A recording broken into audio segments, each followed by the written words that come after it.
मला परवा एका निवडून आलेल्या आमदाराचा फोन आला होता. मी फोन घेतला आणि मला म्हटलं, सयाजीराव आपल्याला 22 लाख झाडं लावायची आहेत. म्हटलं काय?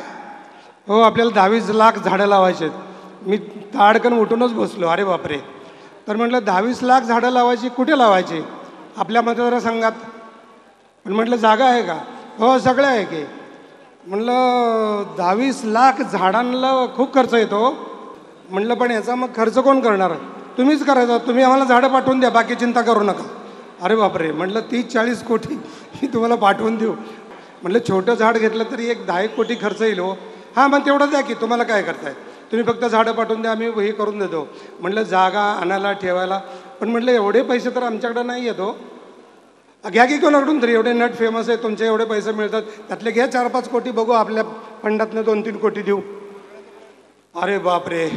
सुदैवानं तो राष्ट्रवादी काँग्रेसचा नाही, पण आता विद्यमान निवडून आलेला आमदार आहे.